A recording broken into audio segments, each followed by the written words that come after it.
Midnight é um dos episódios mais bem avaliados de Doctor Who. Embora eu, particularmente, não goste tanto desse episódio, eu não posso negar que o clima de tensão e nervosismo que ele constrói é muito bom.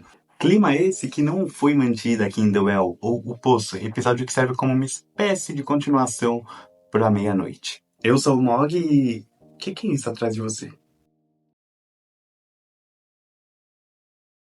Esse episódio, ele se aproxima de Midnight em diversos quesitos. Um grupo de pessoas presas em um local com uma entidade assustadora tomando posse delas. E assim, eu acho que o primeiro erro, embora pode ter sido só uma conveniência de roteiro, são os dois capacetes estarem posicionados em frente aonde a TARDIS para.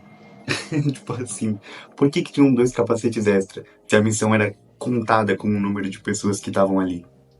É meio estranho, né? Mas essa é uma das menores críticas que eu vou ter pra esse episódio. Até porque tá difícil, né, Russell T. Davies? Sabe todo o clima tenso que eu falei de Midnight?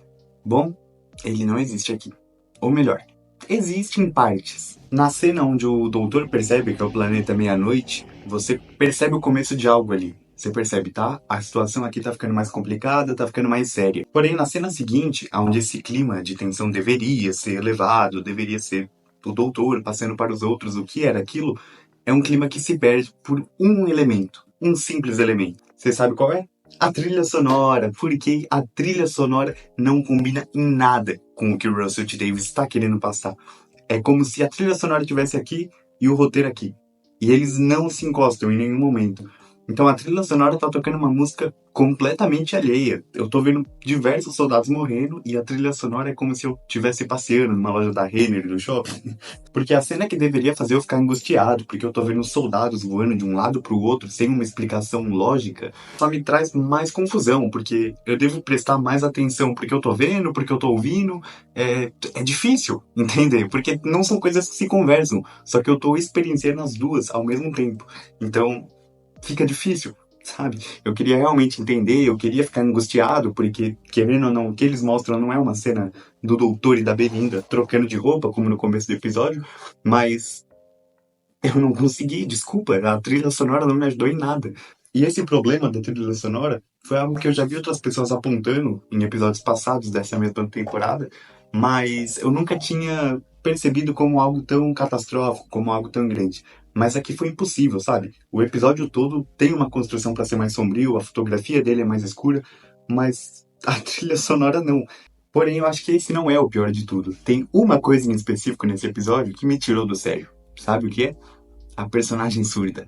E sim, eu sei que a atriz dela é surda, eu não tô reclamando de ter essa inclusão, assim como já aconteceu em Under the Lake, e eu acho que ali foi uma inclusão muito melhor, mas da maneira que trataram nesse episódio, pareceu uma inclusão forçada. E eu não tô querendo pagar de viagem geek, mas tá difícil, né, dona Disney? Eu falo isso como uma pessoa que é ativa na comunidade surda. Eu sei Libras, eu tenho amigos surdos, tenho amigos intérpretes, e eu sei a dificuldade relacionada à acessibilidade que essas pessoas enfrentam diariamente. Então, eu não tô querendo dizer que não existam surdos como ela, até porque a atriz é surda, então com certeza ela passou muita coisa para as pessoas que estavam ali na produção. Existem surdos oralizados que conseguem falar, existem surdos que conseguem fazer a leitura labial, que conseguem ler textos, mas isso é uma minoria para a parcela surda da população. E eu acho que você não passa o real problema, que é a falta de comunicação que eles têm. Embora eu sei que o foco do episódio não foi esse, mas quando você chama uma atriz surda para ser a principal de um episódio e o problema que ela tem em relação à comunicação com os outros é resolvido em 2 segundos, tipo assim, ela consegue falar, ela consegue ler textos, nada contra. Que bacana que ela consegue fazer isso. Eu espero que a atriz, de verdade, também consiga. Porque, pô, isso é muito bom pra ela mesmo, sabe? Mas, cara, Libras, ou melhor, língua de sinais, é uma língua completamente diferente do inglês, do português. Então, é diferente de você só ler um texto, sabe? A gramática é diferente, como você conjuga um verbo é diferente, como você cria uma frase é diferente. Então, ela só conseguir ler textos e tratarem isso como beleza. Agora estamos incluindo a comunidade surda. Por quê? Porque ela é surda, mas não vamos fazer eles se comunicar em língua de sinais. Embora sim existam cenas dela se comunicando em línguas de sinais, mas muitas vezes oralizando, ou o doutor fazendo língua de sinais, é algo meio perdido, sabe? Eu fico triste, porque eu acho que em Under the Lake foi muito mais respeitoso essa abordagem. No quesito de que eles precisavam toda hora estar falando com o intérprete pra saber o que a personagem surda falava, o que ela pensava, quais as opiniões dela. E nesse episódio não, porque tudo é muito fácil resolvido. Então você coloca toda a luta de uma classe, trazendo acessibilidade por meio de uma pessoa, só que isso não se comunica com 98% dos surdos. Então fica meio difícil, sabe? Você tá trazendo uma exceção que é legal que essa exceção exista, mas não é a realidade de muitas pessoas. Mas acho que eu já reclamei disso demais, não quero ficar me estendendo em pontos, até porque, como eu disse, o foco do episódio não é esse, então é mais uma reclamação da forma que isso foi abordado. E. Ai, o final do episódio.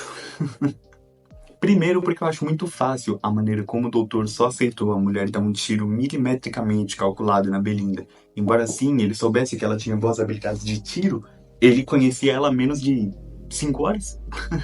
E ele tava pondo em risco a vida da companion dele. É meio absurdo de se pensar, principalmente porque é o doutor. Tipo assim, a gente tá falando do mesmo personagem porque ele não tentou impedir, ele não tentou falar de consequências. Todo o lance da cena anterior dele resolvendo a parada com mercúrio líquido pra refletir o monstro e ele ser derrotado é muito bacana. Mas aqui parece que tentaram rushar. Falaram, putz, vai ter que ser assim porque. Bom, porque a gente precisa, a gente quer dar uma emoção. E foi legal a emoção que deram, com a personagem se sacrificando no final. A imagem dela, criancinha, correndo também, como uma forma de flashback, é um pouco emocionante. Mas assim, o doutor vê ela indo se matar e não falar nada, não gritar, não esboçar alguma reação de tipo, não faça isso. É tipo assim, sendo que eles sabiam que se uma pessoa morresse, a entidade ia passar para outra. E é isso que acontece no final do episódio. Termina em aberto, com a gente vendo que aconteceu aquilo, embora o doutor e a Belinda não. Mas assim, era meio óbvio. Então o que eu deveria sentir? Eu deveria ficar preocupado? Eu deveria pensar quais consequências isso vão trazer? Ou é só, beleza, aconteceu e vida que segue, né? O doutor e a Belinda já saíram dali, então paciência. Porque, de verdade, eu não entendi. E tudo bem, eu entendo quererem deixar o final em aberto, mas dessa forma soa meio ridículo, sabe? O doutor não pensou nas consequências quando ele fez aquilo lá na base? Ou ele pensou, mas ignorou? Tipo assim, você tá me deixando confuso, dizem. Eu já vi um comportamento completamente diferente desse mesmo personagem. Nessa temporada ou na temporada passada, ou nos especiais. Mas aqui é, sei lá, parece o que eu falei, é rushado. E eles sabem disso, mas eles não tentam resolver. E assim, embora eu ache legal dar continuidade ao evento da New Who e trazerem um alienígena inimigo da série de volta, eu sinto falta um pouco dos clássicos, sabe? Dos Daleks, dos Cybermans, apesar de ter um pouco de medo deles serem mal utilizados. Mas vamos ser sinceros, não seria a primeira vez que eles vão ser mal utilizados. Então, eu fico feliz que a Disney tá trazendo de volta alguns vilões clássicos do Doutor, embora eu não sei se o Meia-Noite possa ser um vilão clássico, mas é um episódio que a galera gosta bastante, né? Então, quem sabe isso possa servir como uma porta de entrada para trazerem outros vilões mais memoráveis. Enfim, apesar de todas as críticas, eu não achei esse episódio ruim. Eu achei ele só medíocre.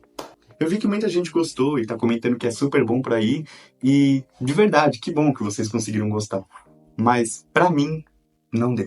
E vocês, meus amigos, o que acharam? Gostaram, não gostaram? Comentem aqui embaixo. Não se esqueçam de se inscrever no canal, deixar o like, ativar o sininho e até a próxima. Eu simplesmente não existo.